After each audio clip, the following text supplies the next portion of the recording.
Emperor Zaxxon of the Draknari Empire stood before the massive viewport of his flagship, the Iron Dominion, watching another world burn beneath his fleet. The orange glow of the dying planet reflected in his cold, reptilian eyes as he savored the sight of conquest.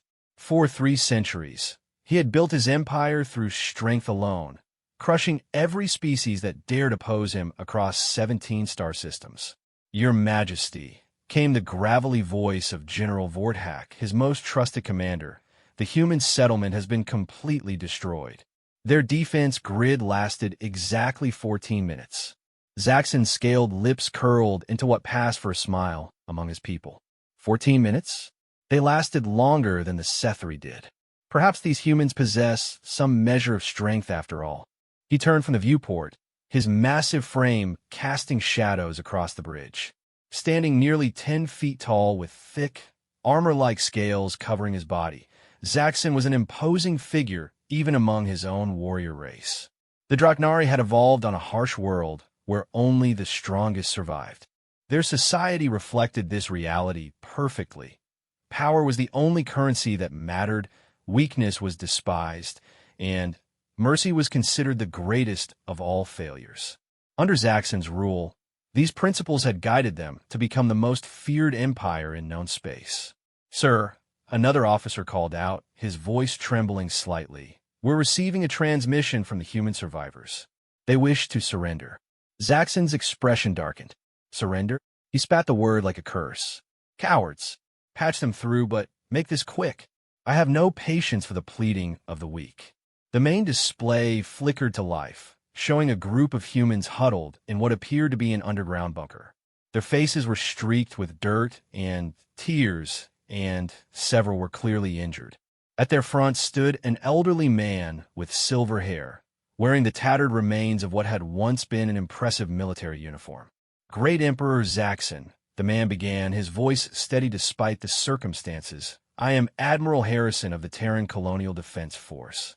Our world is lost, our defenses are broken, and our people are dying.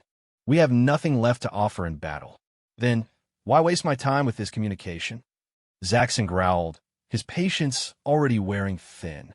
Admiral Harrison reached into a bag beside him and withdrew something small and brightly colored. "We wish to offer you a gift, Your Majesty." A gesture of goodwill. The bridge fell silent.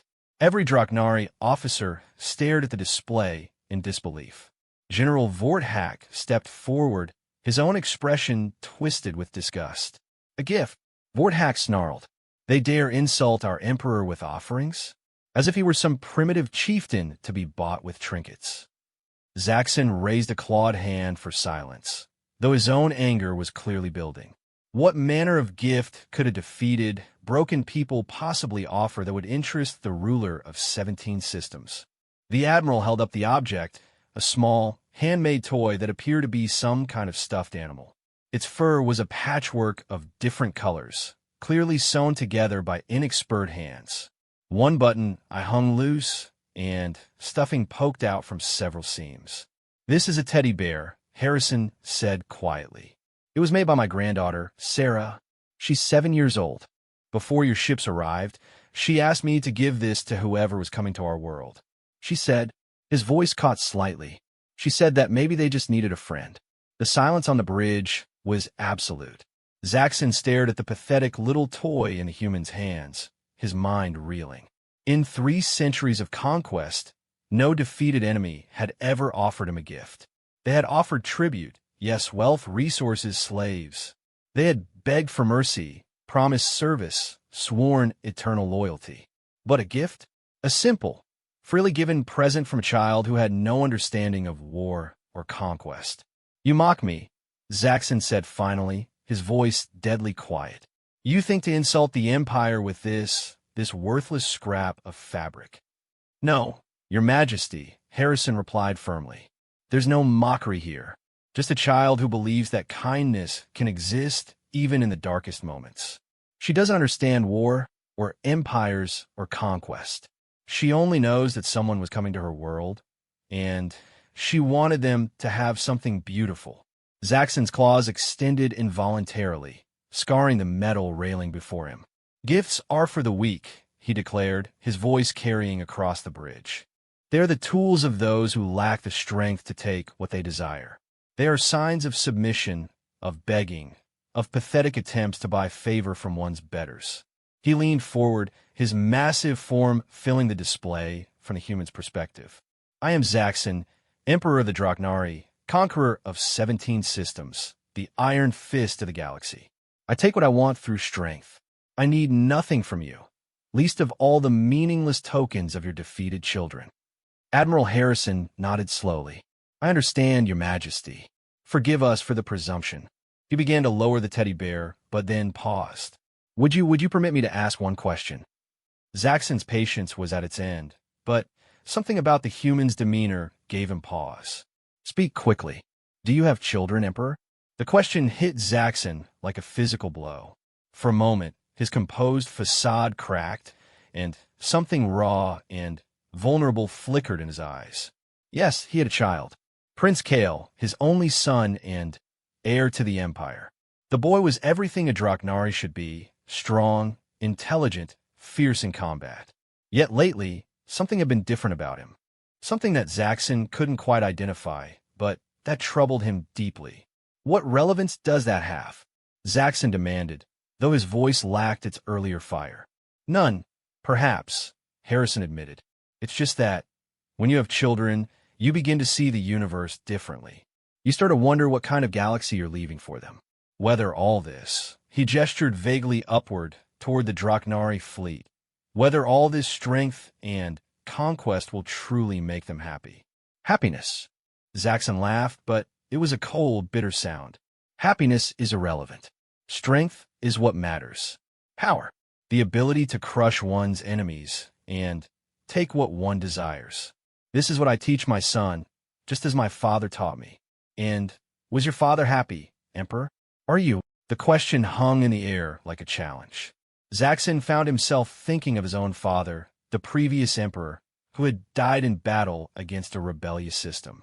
He remembered the old Draknari's final words: "Rule with strength, my son. Trust no one. Take everything. Give nothing." Those words had guided Zaxxon's entire life, had shaped his empire and his approach to every challenge he faced. But had his father been happy? Zaxxon could barely remember seeing the old emperor smile, except when watching enemies fall before his might. And himself? When was the last time he had felt genuine joy, rather than mere satisfaction at another victory? "This conversation is pointless," Zaxxon declared, pushing away such thoughts. "Keep your pathetic gift, human. When your world is fully processed, perhaps we'll use it as kindling for our victory fires." He was about to cut the transmission when Admiral Harrison spoke again. "If I may, Your Majesty, the offer stands. Should you ever change your mind, should you ever want to understand what a gift freely given might mean, Sarah's bear will be here, even if we are not." Zaxxon severed the connection with a savage gesture. The display went dark, leaving the bridge in its usual dim lighting. For several moments, no one spoke. Finally, General Vorthak cleared his throat. "Shall I order the final bombardment, sir? The remaining humans are clustered in underground shelters. It will take approximately 6 hours to root them all out." "Yes," Zaxxon said automatically, but then paused. "No, wait." He rubbed his scaled forehead, feeling an unusual headache building behind his eyes. "Complete the standard processing. Take what resources are valuable, record the world's position for future mining operations, but leave the survivors in their shelters." Vorthak blinked in surprise.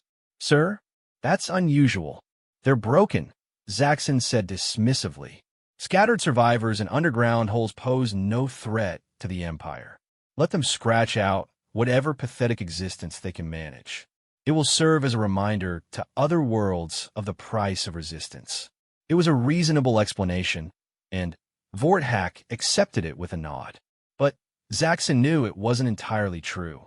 Something about that conversation, about the old admiral's questions, and the image of that ridiculous stuffed toy had disturbed him in ways he couldn't quite articulate. As the fleet began its departure from the ruined world, Zaxxon retired to his private quarters, a massive chamber decorated with the spoils of countless victories. Weapons from defeated enemies lined the walls. Rare artworks stolen from conquered worlds adorned pedestals, and precious metals formed geometric patterns across every surface. It was a monument to power and conquest, exactly as befitted an emperor. Yet as he looked around the room, Zaxxon found himself wondering, when was the last time anyone had given him something freely? Not tribute extracted by force, not payments made in fear, but a simple gift offered without expectation of reward or fear of punishment. He couldn't remember a single instance. The thought troubled him more than he cared to admit. He poured himself a measure of Draknari battle wine, a potent alcohol reserved for celebrating victories, and tried to push the human admiral's words from his mind. Gifts or weakness. This was fundamental Draknari philosophy, proven by centuries of conquest and domination. So why did he keep thinking about a 7-year-old human child who wanted to give a teddy bear to strangers? A soft chime indicated an incoming message. Zaxxon activated his private communication array and was somewhat surprised to see Prince Kale's face appear on the screen. His son was aboard one of the escort vessels, supposedly observing fleet operations as part of his military education. "Father," Kale said, his voice carrying the formal tone required for official communications, "I wish to congratulate you on another successful conquest. The reports indicate minimal fleet losses and substantial resource acquisition." "Yes," Zaxxon agreed, studying his son's face. Kale was young by Draknari standards, barely 40 years old, but already showed the strength and intelligence that would make him a worthy successor. His scales were still the bright silver of youth rather than the deep black of a fully mature Draknari, and his eyes held a sharpness that reminded Zaxxon of himself at that age. Yet something was different.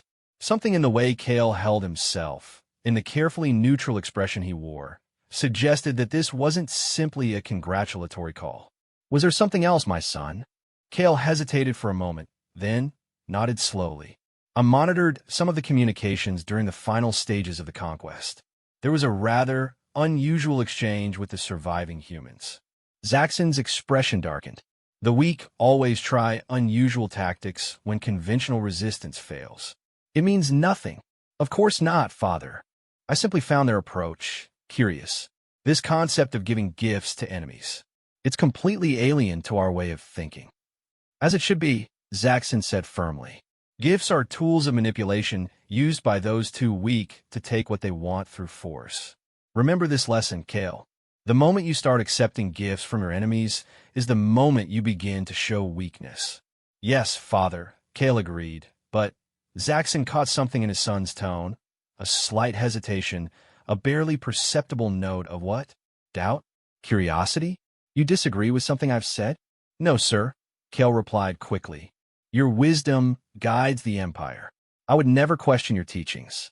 But even as Kale spoke the expected words, Zaxxon could see that his son was troubled by something. The boy had always been an excellent soldier and a dutiful son, but lately, Zaxxon had noticed small changes in his behavior. Questions about conquered populations, interest in alien cultures, a tendency toward mercy that was highly unusual among their people. "See that you remember these lessons," Zaxxon said finally. "The strength that built this empire must be maintained by each new generation. There is no room for weakness, no place for sentimentality, and no value in the pathetic gestures of defeated enemies." "Understand, father."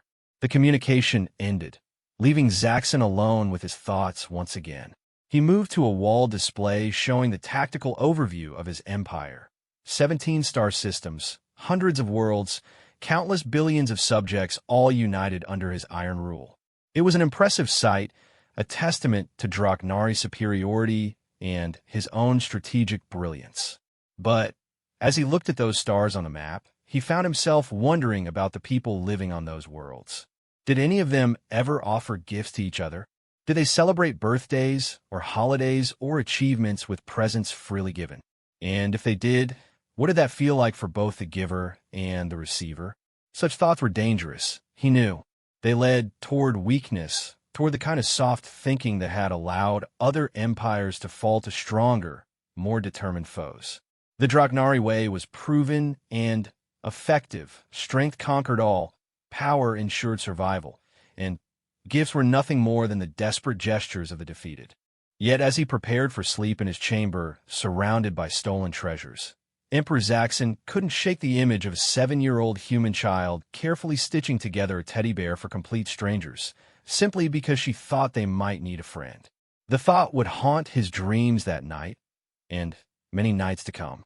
Meanwhile, aboard the escort vessel Talon's Edge, Prince Kael stood alone in his own quarters, staring out at the stars through a small viewport.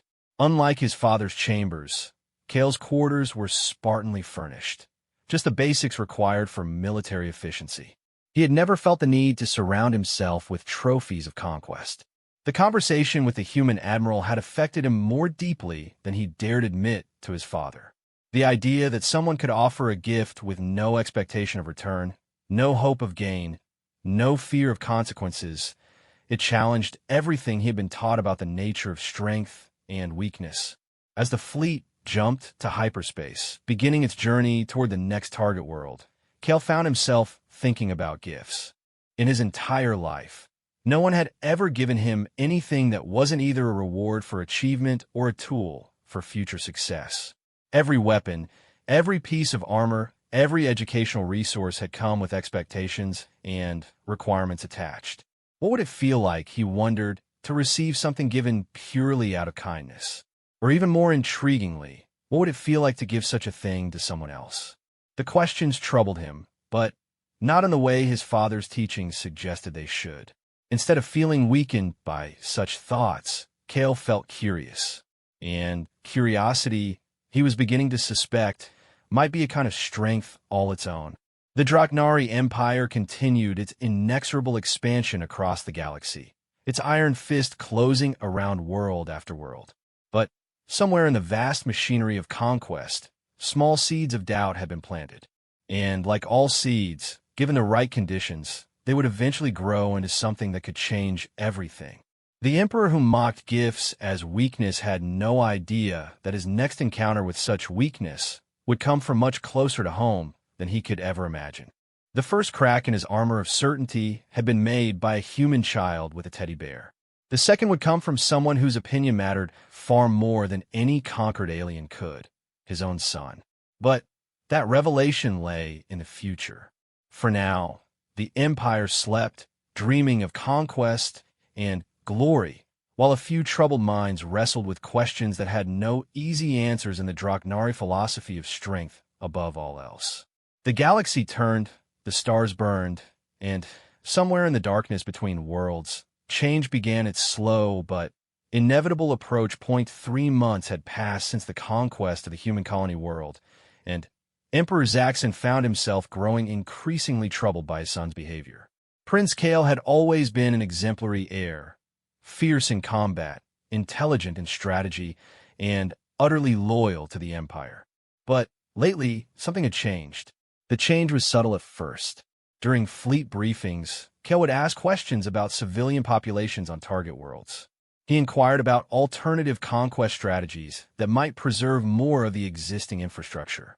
Most disturbing of all, he had begun questioning the necessity of completely destroying worlds that offered minimal resistance. "Father," Kael said during one such briefing aboard the flagship, "I've been reviewing our tactical reports from the Zentari system. The third planet surrendered immediately upon our arrival, yet we still subjected it to standard bombardment protocols. Wouldn't it have been more efficient to simply occupy their government centers?" General Vorthak, who was present for the strategy session, bristled at the suggestion. "Efficiency isn't the point, Prince Kael. Deterrence is. Every world in the galaxy must know that resistance to the Empire, or even the capability for resistance, will be met with overwhelming force. But if they surrendered without firing a shot," Kael persisted, "where was the resistance? We destroyed their cultural centers, their hospitals, their schools. These weren't military targets." Zaxxon studied his son carefully. "You sound as though you disapprove of imperial doctrine, my son." "Not disapprove, father. Question. Isn't it the mark of a strong leader to constantly evaluate whether his methods are achieving the desired results? It was a clever response, one that used Draknari philosophy about strength and leadership to justify behavior that was becoming increasingly concerning. Zaxxon couldn't fault the logic, but he could sense the direction of his son's thoughts, and it worried him deeply. The desired results, Zaxxon said slowly, are absolute submission to imperial authority. Fear is the most efficient tool for achieving this result. When worlds see what happens to those who resist, or those who might resist, they surrender more quickly. This saves imperial resources and lives. Yes, sir, Kale agreed, but Zaxxon could see that his son wasn't entirely convinced. The meeting concluded with standard mission planning for their next target, a group of mining worlds in the Corvani cluster. As the officers filed out, Zaxxon gestured for his son to remain behind. Kale, walk with me. They left the briefing chamber and moved through the corridors of the massive flagship. The Iron Dominion was a marvel of Draknari engineering, over 15 kilometers long and armed with enough firepower to reduce a planet to rubble within hours. Every surface was designed to project power and intimidation, from the harsh angular architecture to the dim, menacing lighting. As they walked, crew members snapped to attention and pressed themselves against the walls to allow the Emperor and his heir to pass. It was a display of respect and fear that Zaxxon had grown accustomed to over his 3 centuries of rule. Tell me what troubles you, Zaxxon said once they were alone in his private study. Kale hesitated for a moment, then seemed to reach a decision. Father, have you ever wondered if there might be other ways to build an empire? Methods that don't rely solely on fear and destruction? The question was even more direct than Zaxxon had expected, and it confirmed his worst fears about his son's mental state. Other ways? What other ways could there be? The strong survive, the weak submit or perish. This is the natural order of the universe. But what if strength could be defined differently? Kale asked, his voice growing more animated. What if true strength meant being able to inspire loyalty rather than just enforce obedience? What if the greatest power came from people choosing to follow you rather than being forced to submit? Zaxxon stopped walking and turned to face his son directly. You're talking about friendship, Kale, about trust and cooperation and all the other weaknesses that have destroyed every soft empire in galactic history. How many civilizations have fallen because they trusted their enemies? How many leaders have been betrayed by those they considered allies? Many, I'm sure, Kale admitted. But how many empires have fallen because they created so much hatred that their subjects would do anything to see them destroyed? How many tyrants have been brought down by the very people they oppressed? The argument was uncomfortably logical, and it reminded Zaxxon of questions that had been nagging at his own mind since the encounter with the human admiral. But such thoughts were dangerous, and he couldn't allow them to take root in his son's mind. The Draknari Empire has lasted for over 1,000 years, Zaxxon said firmly. Our methods work because they're based on the fundamental truth of existence. Might makes right. Every other philosophy is just wishful thinking designed to comfort the weak. Yes, Father, Kale said, but his tone suggested the conversation was far from over. They continued their walk in silence, eventually reaching the observation deck, where Zaxxon often came to think. The vast viewport showed the swirling colors of hyperspace as the fleet traveled toward their next conquest. It was a mesmerizing sight that usually filled Zaxxon with satisfaction. The image of his mighty war machine moving inexorably forward, bringing order to the chaos of the galaxy. But tonight, the sight left him feeling oddly empty. Father, Kale said quietly, may I ask you a personal question? Zaxxon nodded, though he was beginning to regret this entire conversation. When you were my age, did you ever doubt? Did you ever wonder if the path you were following was the right one? The question struck deeper than Kale probably realized. Zaxxon remembered his younger self, proud, ambitious, absolutely certain that strength was the only virtue worth pursuing. He had never doubted, never questioned, never wondered if there might be other ways to achieve greatness. But that certainty had been tested over the years. Not dramatically, There had been no single moment of crisis or revelation. Instead, it had been eroded by countless small encounters. The look in a child's eyes as her world burned. The final words of a defeated enemy who died protecting others rather than himself. The gradual realization that after 3 centuries of absolute power, he felt more isolated and empty than he had as a young warrior with nothing but potential. Doubt is a luxury we cannot afford, he said finally. When you command an empire, when billions of lives depend on your decisions, you must act with certainty. Hesitation kills. Second-guessing destroys. The moment you start questioning your own strength is the moment you begin to lose it. But what if the questions lead to better answers? Kale pressed. What if doubt is just another kind of strength? The strength to admit when something isn't working and find a better way. Zaxxon turned sharply to face his son, his patience finally exhausted. Enough. These philosophical debates serve no purpose except to weaken your resolve. You are the heir to the greatest empire in galactic history. Your destiny is to maintain and expand that empire using the same methods that created it. I will not have you corrupted by the soft thinking of defeated enemies. I understand, Father, Kale said, but something in his voice suggested that understanding and agreement were 2 different things. The conversation ended there, but it haunted Zaxxon for days afterward. He found himself watching his son during meetings, looking for signs of weakness or dangerous thinking. What he saw troubled him even more than the questions themselves. Kale was clearly struggling with internal conflict, but he was also becoming more skilled at hiding his true thoughts. The Corvani cluster conquest proceeded according to plan. The mining worlds offered token resistance before surrendering, and the Empire gained access to valuable rare mineral deposits.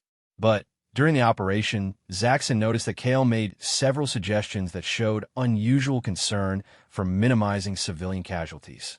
Worse, some of the younger officers seemed receptive to these ideas. It was after the Third World fell that Zaxxon made his discovery. He had gone to Kale's quarters to discuss the next phase of operations when he noticed his son wasn't there.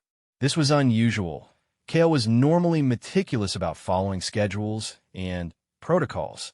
Zaxxon used his command codes to access the quarter's internal systems and quickly located his son in one of the ship's storage bays. What he found there defied everything he thought he knew about his heir. Kale was sitting cross-legged on the metal floor of the storage compartment, and spread before him were dozens of small objects. As Zaxxon watched through the security feed, he realized what these objects were: personal items taken from the worlds they had conquered. Not valuable treasures or useful resources, but simple, everyday items that spoke of the lives that had been destroyed. There was a child's toy from the Zentari system, a small wooden horse painted in bright colors. A family photograph from one of the mining worlds, showing beings similar to humans, but with distinctive blue-tinted skin, all smiling at the camera. A piece of jewelry that looked handmade, probably a wedding gift or anniversary present. Dozens of similar items, all carefully arranged and apparently well-maintained. But what shocked Zaxxon most was what his son was doing with these objects. Kale was cleaning and repairing them with obvious care. As Zaxxon watched, Kale picked up a small musical instrument, some kind of flute, and carefully polished its surface before testing its sound. The brief melody that emerged was hauntingly beautiful, unlike anything in Draknari culture. Then, Kale did something that made Zaxxon's blood run cold. He picked up a small bundle of fabric and unwrapped it carefully, revealing the teddy bear that the human admiral had tried to give to Zaxxon months earlier. Somehow, Kale had recovered the toy from the ruined human world. Not only recovered it, but repaired it. The loose button had been properly secured, the torn seams had been mended, and the mismatched fabric had been cleaned until it looked almost new. As Zaxxon watched, his son held the toy gently, examining his repair work with obvious satisfaction. The implications hit Zaxxon like a physical blow. His son, the heir to the mightiest empire in the galaxy, was secretly collecting and caring for gifts that had been offered by defeated enemies. It was the ultimate expression of the weakness that Zaxxon had spent decades trying to prevent. But Even more troubling was the look on Kale's face as he held the teddy bear. There was a gentleness there, a kind of peace that Zaxxon had never seen before.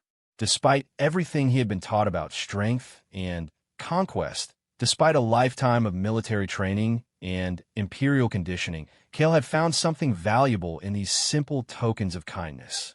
Zaxxon stood in the corridor outside the storage bay, wrestling with emotions he couldn't fully identify. Rage at his son's disobedience, fear that this weakness would spread to other parts of the military, confusion about how such thinking could have taken root despite all his careful instruction. But underneath all of these reactions was something else, a strange kind of envy. Watching his son handle those simple objects with such obvious care, Zaxxon found himself wondering what it would feel like to value something for reasons other than its strategic importance or material worth. He left without confronting Kale, needing time to think about how to handle this crisis. But the image of his son carefully mending a teddy bear stayed with him, challenging everything he believed about strength, weakness, and the nature of true power.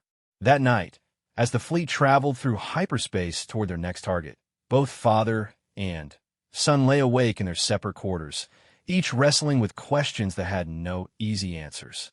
The Empire continued its expansion, but something fundamental was changing at its very heart. Zaxxon stared at the ceiling of his chamber, surrounded by the treasures of 100 conquered worlds, and realized that despite all his power and all his victories, he had never felt more alone.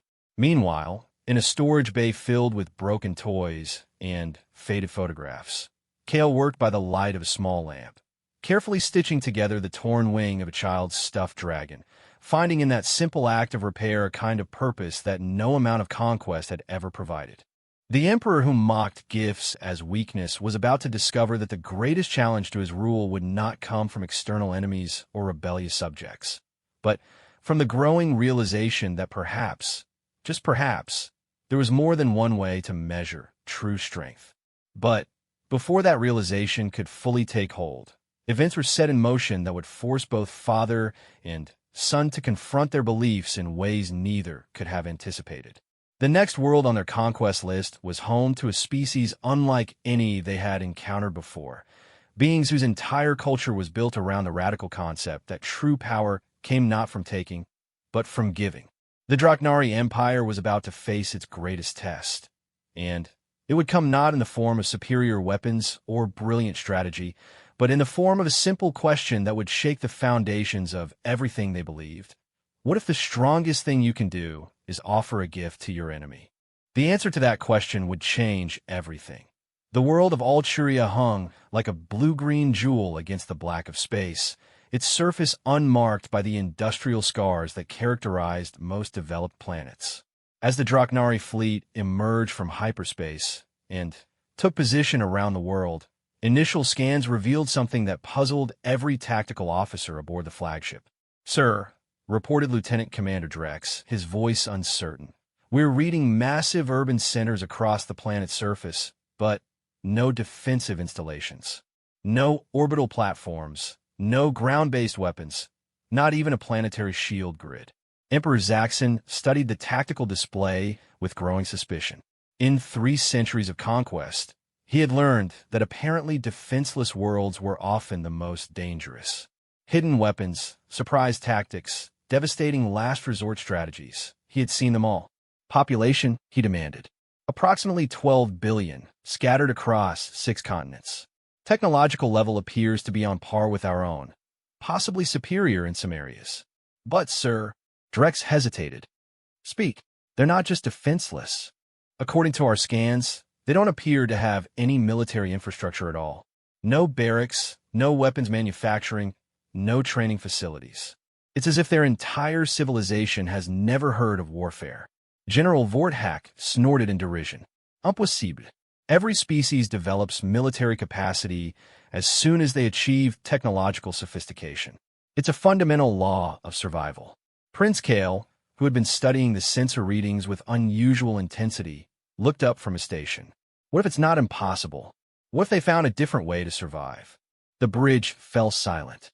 Even suggesting that there might be alternatives to military strength was dangerously close to heretical thinking by Draknari standards. Zaxxon fixed his son with a withering stare.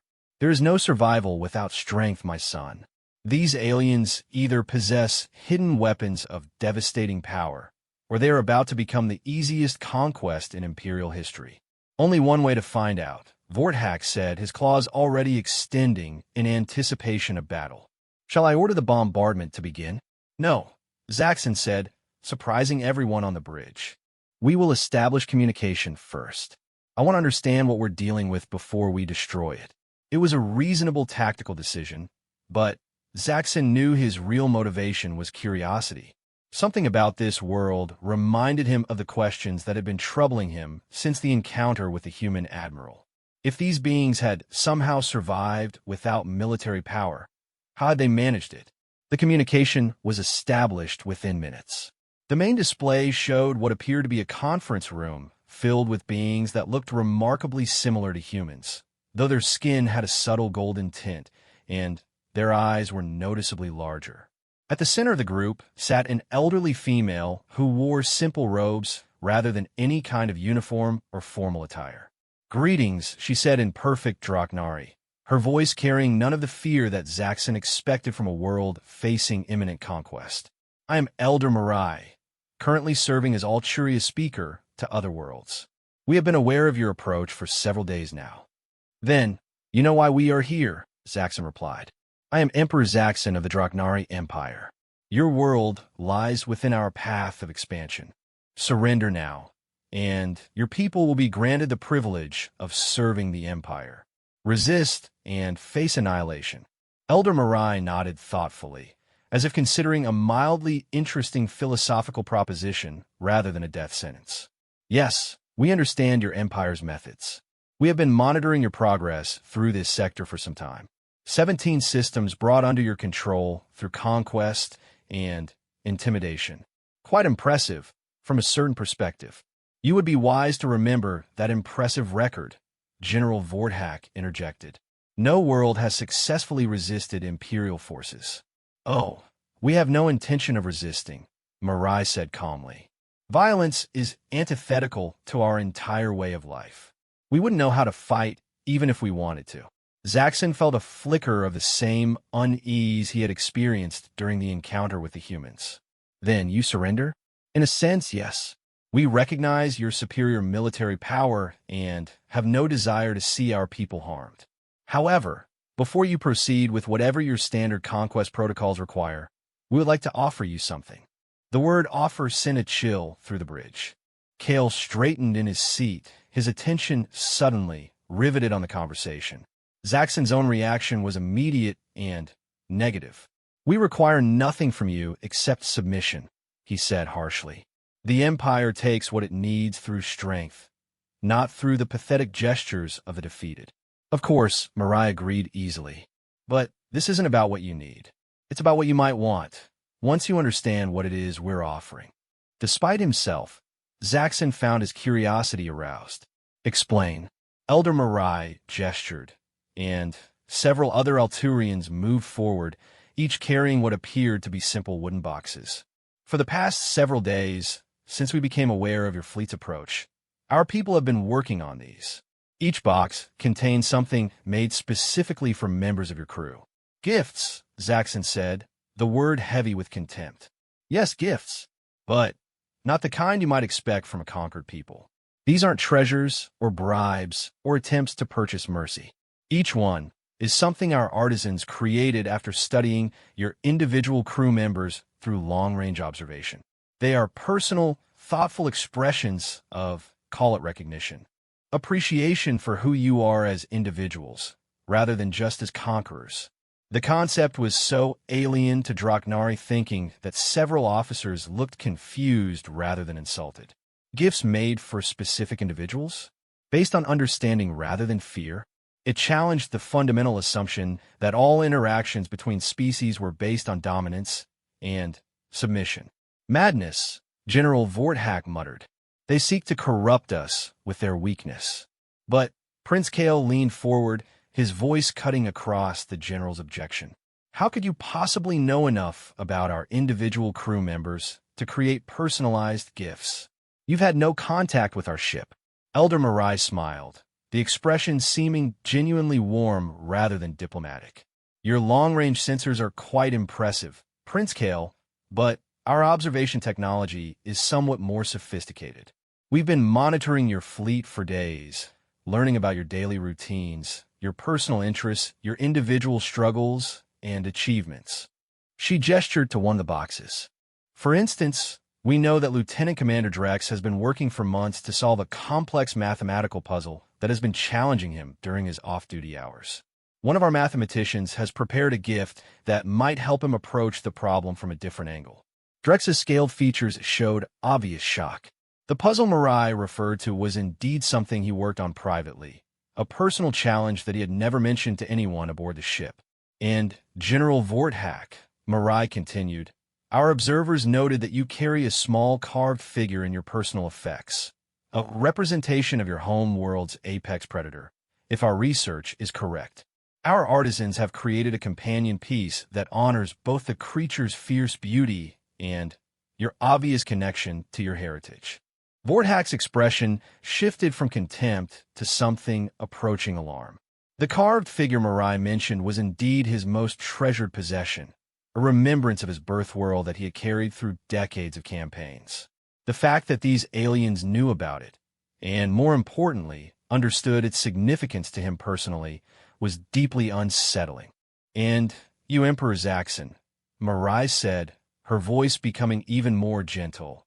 Our gifts for you and Prince Kale are perhaps the most challenging we have attempted, but we believe they address questions that have been troubling you both in recent months. The statement hit like a physical blow. Zaxxon felt his carefully maintained composure crack as he realized that these beings somehow knew about his private doubts, his growing uncertainty about the path he had chosen for himself and his empire. Ow, was all he managed to say. Empathy, Mirai replied simply. When you observe people carefully enough, with genuine interest in understanding rather than conquering them, you begin to see the person beneath the role. You begin to recognize the universal struggles that all sentient beings face, the search for meaning, the desire to be understood, the hope that their lives have had some positive impact on the universe. She gestured to the largest of the wooden boxes. Your gift, Emperor, is an attempt to show you what your empire looks like from the perspective of those you rule. Not a judgment, not an accusation, but simply a different way of seeing the same reality. And mine? Kale asked, his voice barely above a whisper. Yours, Prince Kale, is more complex. It's something that acknowledges the path you're currently walking, the struggle between the beliefs you were raised with and the person you're discovering yourself to be. Our gift cannot resolve that struggle for you, but perhaps it can help you understand that such struggles are not weaknesses to be overcome, but strengths to be embraced. The bridge was absolutely silent. Every Draknari present was grappling with the impossible situation they found themselves in.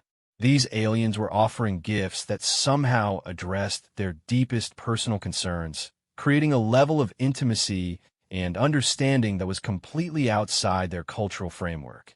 This is manipulation, Zaxxon said finally, but his voice lacked conviction. You seek to weaken us with false sentiment.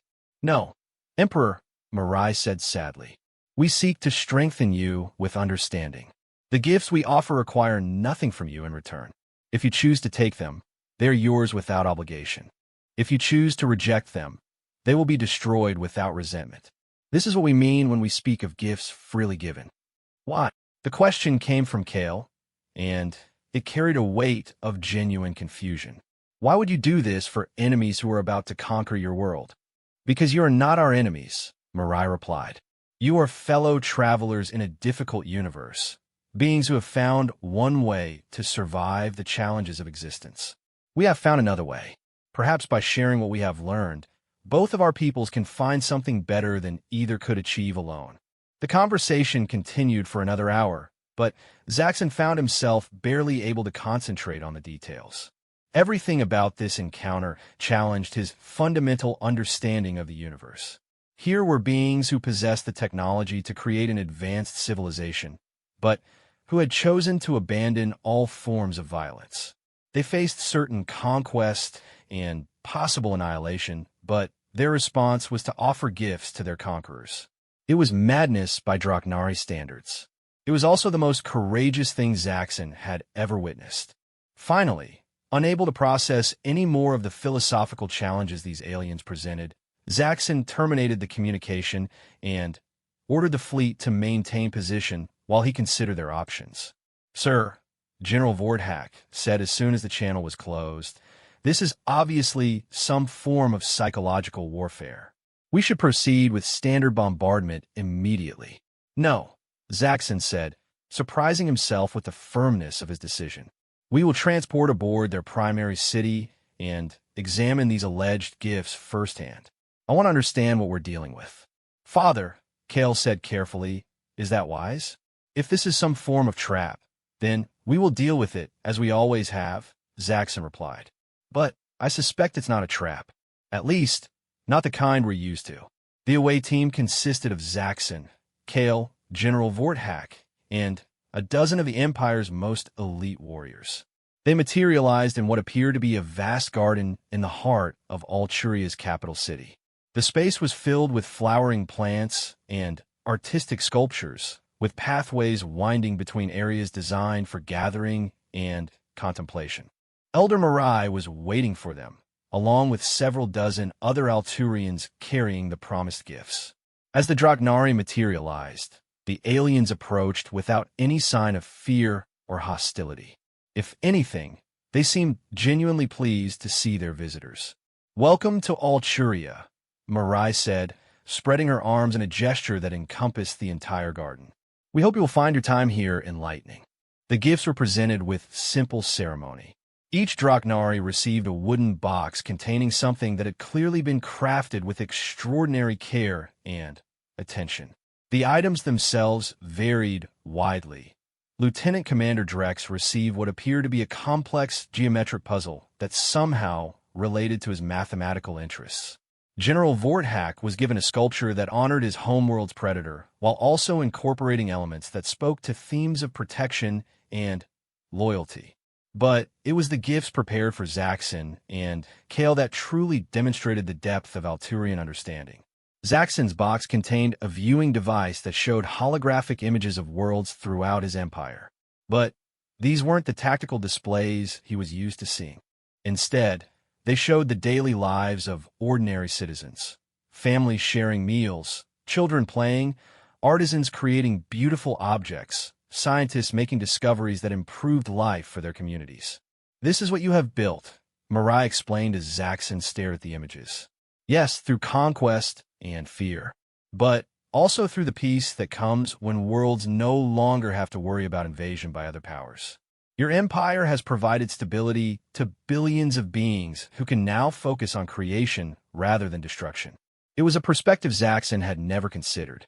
He had always seen his conquests in terms of expansion and control, never thinking about the positive effects that imperial rule might have on the daily lives of ordinary citizens. Kale's gift was even more profound. His box contained what appeared to be a simple journal, but when he opened it, the pages showed not text, but images, scenes from his own recent actions aboard the ship. There was his secret collection of mementos from conquered worlds, his careful repair of damaged toys and personal items, his gentle handling of objects that represented the lives of those his people had defeated. "This is who you are when no one is watching," Mirai said softly. "Not weakness, Prince Kale, but strength of a different kind. The strength to care, to preserve, to value life even in the midst of a culture that celebrates only victory." Kale stared at the images, seeing himself reflected in a way that no mirror could show. For the first time in his life, someone had acknowledged the person he was becoming rather than demanding he conform to the person he was supposed to be. "Why?" he asked, echoing his earlier question. "Because gifts have power," Mirai replied. "Not the power to control or manipulate, but the power to show someone that they are seen, understood, and valued for who they truly are. That recognition can change everything." As the Draknari team prepared to return to their ship, each carrying their carefully crafted gifts, Zaxxon realized that something fundamental had shifted in his understanding of strength and weakness. These Alturians had faced certain conquest and possible death, yet they had chosen to respond with understanding and kindness. It wasn't the behavior of the weak. It was the behavior of beings so confident in their own strength that they could afford to be generous even to their enemies. The real question now was what he was going to do with that realization. The emperor who had built his empire on the principle that might makes right was beginning to understand that there might be other kinds of might worth considering. But such understanding would not come easily, and the path forward would prove more challenging than any military campaign he had ever undertaken. The return journey to the Iron Dominion passed in complete silence. Each member of the Draknari away team clutched their gift box, lost in thoughts that challenged everything they believed about strength, conquest, and the nature of civilization itself. Even General Vorthak, the most traditional of warriors, seemed subdued by the encounter with the Alturians. Emperor Zaxxon sat in his command chair, staring at the wooden box in his hands. The device inside continued to show him images of his empire that he had never seen before.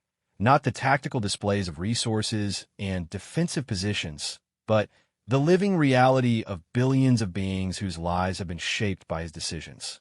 Children playing in gardens that existed because imperial rule had ended local conflicts.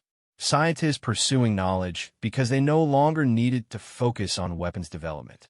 Artists creating beauty because they lived in a universe made stable by Draknari strength. It was the same empire he had always ruled, but seen from an entirely different perspective.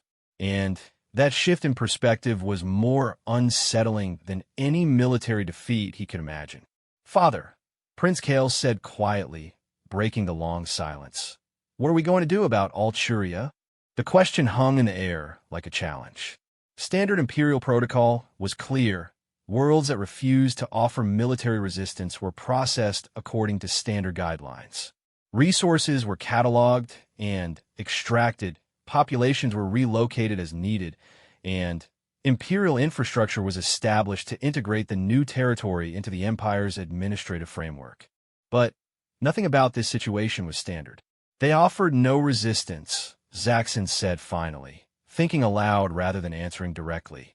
"By imperial law, they have surrendered and are entitled to the protections accorded to compliant worlds. But they also refuse to acknowledge our authority in any meaningful way," General Vorthak pointed out. "They treated us as guests rather than conquerors. That level of disrespect cannot be tolerated." "Was it disrespect?" Kale asked, his voice carrying a note of challenge that made several officers look up from their stations. "Or was it a different kind of respect? They recognized our power but chose to respond to our personhood instead of our authority." The distinction was subtle but profound, and it cut to the heart of the philosophical crisis that was growing within the Draknari leadership. For centuries, their identity had been built on the assumption that respect meant fear, that acknowledgement meant submission, and that strength could only be demonstrated through the ability to inflict harm. But the Alturians had shown them a different model. They had acknowledged Draknari military superiority while simultaneously demonstrating their own form of strength, the confidence to remain true to their values even when facing annihilation. "Father," Kale continued, "I need to ask you something, and I need you to give me an honest answer." Zaxxon nodded, though he suspected he wouldn't like whatever question was coming. "When Elder Mirai showed you that viewing device, when you saw those images of life throughout the Empire, how did it make you feel?" The question was dangerous territory. Draknari culture had little patience for emotional analysis, particularly when it came to leadership decisions. Emperors were expected to be guided by logic, strategy, and the fundamental principles of strength that had built their civilization. But as Zaxxon looked around the bridge and saw his officers watching him with obvious curiosity, he realized that this moment might define not just his relationship with his son, but the future direction of the entire empire. "Surprised," he said finally. "I had never considered that our conquests might create the conditions for the kind of lives those images showed. I thought of imperial rule in terms of control and resource extraction. I never thought about peace. Peace, General Vorthak repeated, as if the word tasted strange on his tongue. Peace is what you have when you're strong enough that no one dares attack you. But what if peace could be something more than that? Kale asked. What if peace could be a condition where beings choose cooperation over conflict because they find greater strength in working together than in fighting each other? It was a radical idea by Draknari standards, the suggestion that cooperation might be more powerful than conquest. Yet as Zaxxon thought about the images he had seen in the Alturian device, he had to admit that the thriving communities throughout his empire seemed to demonstrate exactly that principle. Sir, came a voice from the communication station. We're receiving another transmission from Alturia. Zaxxon felt a strange mix of anticipation and dread. Put it through. Elder Mirai appeared on the main display, her expression as calm and welcoming as before. Emperor Zaxxon, I hope you found your gifts illuminating. We have a proposal for you. Speak, Zaxxon said, though he wasn't sure he wanted to hear what the Alturian leader had to say. We would like to offer you something that no world has ever given to the Draknari Empire, a choice. General Vorthak snorted. You're in no position to offer choices. You've already surrendered. Have we? Mirai asked mildly. We've acknowledged your military superiority and expressed our willingness to avoid violence. But that's not quite the same thing as surrender, is it? The distinction was subtle, but important. Surrender implied submission to imperial authority. What the Alturians had offered was more like a negotiation between equals, a recognition of practical realities combined with a refusal to abandon their fundamental principles. What choice? Zaxxon asked, against his better judgment. You can proceed with your standard conquest protocols, Mirai explained. Take what resources you need, establish whatever administrative structures you require, relocate our populations as your empire's needs dictate. We will not resist. But, she paused, letting the word hang in the air. But, Kale prompted. But, we also offer you the opportunity to try something unprecedented. Allow us to remain autonomous while contributing to your empire voluntarily. Let us demonstrate that beings can choose to support imperial goals without being forced to abandon their own values. The proposal was so far outside normal imperial practice that several officers began talking at once. The idea of voluntary cooperation with conquered peoples was not just unusual, it was potentially revolutionary. Impossible, Vorthak declared. Autonomous worlds would be a source of weakness. They would encourage rebellion throughout the empire. Would they? Mirai asked. Or would they demonstrate that the empire is strong enough to allow diversity among its members? That imperial power comes not just from the ability to impose uniform obedience, but from the ability to coordinate the strengths of many different peoples. Zaxxon found himself seriously considering the proposal, which alarmed him more than any battlefield crisis ever had. The logical part of his mind recognized that autonomous worlds would indeed create administrative complications and potential security risks. But another part of his mind, a part that had been growing stronger since his encounter with the human admiral, wondered if the Alturians might be right about the true nature of strength. And what would you contribute to the Empire? He asked, hating himself for entertaining the idea, even as he spoke. Everything we have learned about creating societies based on cooperation rather than domination, Mirai replied immediately. Our medical knowledge, which has allowed us to eliminate most diseases and extend healthy lifespans to nearly twice galactic norms. Our agricultural techniques, which have turned our world into a paradise capable of feeding many times its current population. Our conflict resolution methods, which have allowed us to maintain planetary unity without any form of central government. The list was impressive, and Zaxxon could see that several of his officers were intrigued despite their cultural conditioning against showing interest in alien innovations. But, most importantly, Mirai continued, we offer you the chance to see what an empire built on choice rather than conquest might look like. The opportunity to become leaders who inspire rather than intimidate, who create rather than simply taking what others have built. Father, Kale said quietly, what if we tried it? What if we allowed Alturia to remain autonomous as a test case? We could evaluate the results and make future decisions based on actual data rather than assumptions. It was a reasonable suggestion, framed in terms that respected Draknari emphasis on practical results over theoretical debates. But Zaxxon could see that for his son, this was about much more than gathering data. It was about the fundamental question of what kind of leaders they wanted to be. The precedent would be dangerous, Vorthak argued. Other worlds would demand similar treatment. The entire structure of the empire could be threatened. Or strengthened, Kale countered. What if worlds chose to join the empire because they saw the benefits of imperial membership, rather than because they were forced to submit? What if our strength came from being the kind of civilization that others wanted to be part of? The debate continued for hours, with officers arguing from every conceivable angle. Some supported maintaining traditional conquest protocols out of concern for precedent and security. Others were intrigued by the potential benefits of voluntary cooperation. A few seemed genuinely excited by the possibility of trying something new. But through it all, Zaxxon found himself thinking not about military strategy or administrative efficiency, but about the deeper questions that the Alturians had raised. What was the ultimate purpose of the empire he had spent his life building? Was it simply to accumulate territory and resources, or was there some greater goal that justified the enormous cost in lives and suffering that conquest required? For 3 centuries, he had assumed that expansion was its own justification, that the strong naturally conquered the weak because that was the fundamental order of the universe. But the Alturians had shown him beings who were strong in ways he had never considered, who had achieved remarkable things precisely because they had chosen cooperation over conquest. "Sir," the communications officer called out, "we're receiving priority transmissions from 3 different sectors. Apparently news of our extended negotiations with Alturia has spread throughout the fleet. Some ship commanders are requesting clarification of current mission parameters." Zaxxon realized that word of their unprecedented encounter was already spreading through Imperial forces. Whatever decision he made about Alturia would be scrutinized by thousands of officers and potentially millions of Imperial citizens throughout the Empire. The implications went far beyond a single world.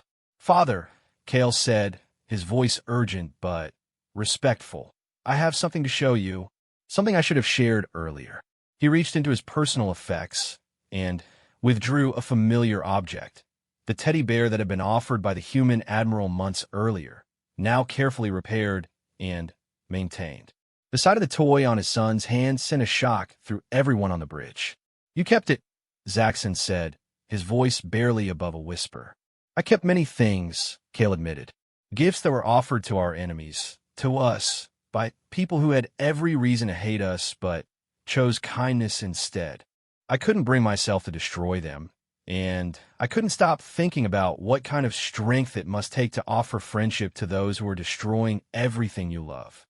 He held up the teddy bear, its mismatched fabric and imperfect stitching somehow more beautiful than any of the elaborate treasures that decorated the Emperor's quarters.